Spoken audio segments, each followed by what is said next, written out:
Hello and welcome again to Your Money, Your Power. So today I want us to talk about something very funny, but something that's going to be, I think, a life lesson for many of us. So there was a day my daughter came back from school and she told me, and she just said very sadly, she said, "Mommy, we are poor." I'm like, "We are poor? Why do you say so?"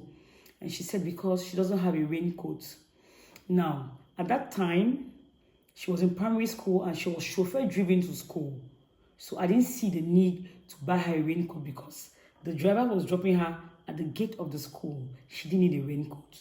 So I had to take time to explain to her that you don't have a raincoat, not because we are poor, but because you don't need it. And when I look around me, I think that a lot of us are suffering from this. Many of us are looking at other people and we envy them. We wish we had the things that they have. But the question you should be asking yourself is this: do I really need this thing that this other person has? Now, let's talk about assets and liabilities. You know, all your shoes and your iPhones and your wigs and handbags, they're all liabilities. A liability is something that depreciates. A liability is something that takes your money versus an asset. An asset is something that appreciates and that brings you income. An example of an asset, for example, could be a piece of land. You could buy land in one of those remote neighborhoods today and sell that land for millions in 5 years from today. That's an asset. I want us to talk about what they call necessary liabilities. Now, you see, some people say that a car is a liability. Others say it's an asset. A car could be a necessary liability for someone, for example, that works, let me say, somewhere and that lives far from work and that needs to get to work on time. Let's say, for example, you are working in an embassy, in an international organization, somewhere very corporate and very serious. You have to get to work on time. Your car is a necessary liability.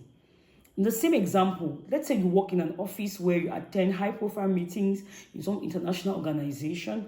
You need plenty clothes, plenty shoes, nice clothes because you attend high-profile meetings. Now, look at someone like me. I'm a baker. That's what I do. That's my profession. I spend most of my time working. I wear an apron. I don't wear shoes to work. I wear Crocs because I'm standing a lot. I don't really need to have as many shoes as someone who works in an office.